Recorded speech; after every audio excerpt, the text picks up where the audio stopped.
over the weekend, Bryce Young had a terrible game. He's the news broke that he's been benched after 2 really rough weeks in season last year that was not impressive.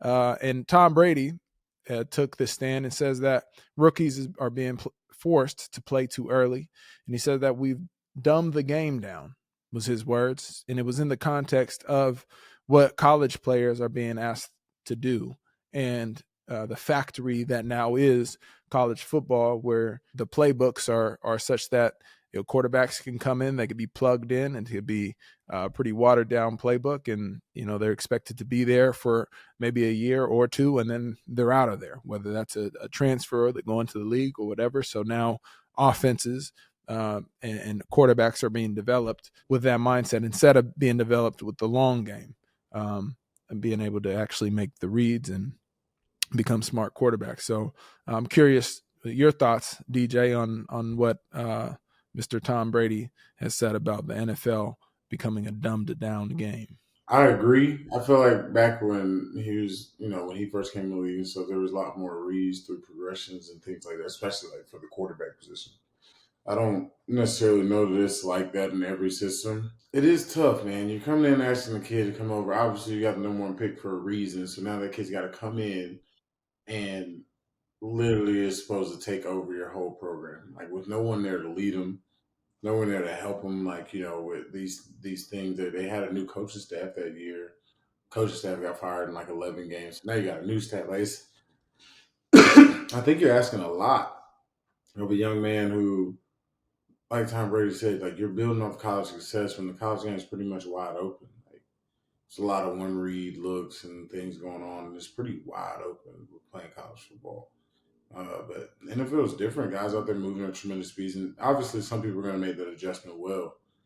But I think there's a lot of protections in for that position specific with like things that you can and can't do. There's more room for error in certain parts of the game in that position because, like Tom always talks about, like he couldn't lead his receiver certain places. He couldn't do this in the third back, so he had to really, really process. All right, he's gonna be here. He's gonna be here. My read's got to be open now. Here, like certain stuff that he had to learn as a quarterback. I don't know if they're forced to learn that in today's NFL. Yeah. Yeah, and it's interesting. I think that the number one pick is put into a really rough situation because he's essentially going to the shittiest team in the league last year. So it's like he's not starting off with on a great foot or a great foundation. And the program, the organization, the work that they do to prepare him, give him the proper support system that he needs. I mean, it's just as important as picking the guy, right? And so I think that's where what they're doing in Carolina. Obviously, they've picked him. Obviously, is Bryce Young is an extremely talented quarterback. He has some development that needs to happen on the field, but what I ask is, like, to your point, what type of leadership is surrounding him? What type of support is he being given off the field? It was the decision to have him start as a rookie last year.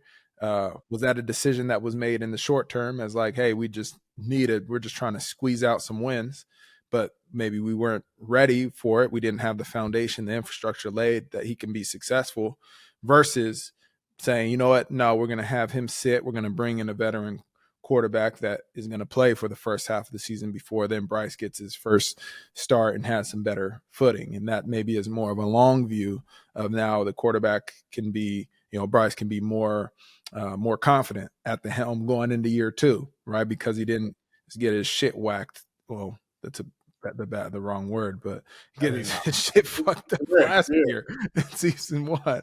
The truth. This is exactly what Yeah. happened. But I mean, I think that's just one of those things. Like, I don't know why you would think as a team. I feel like nobody does great with that first, the first overall pick, unless you got it. I would say unless you got it from a team as a trade, like okay, and we weren't in those top picks. You know what I'm saying? Like we traded things away and got into the top picks. Like Carolina, I think they did trade some stuff, but I think they were already 2.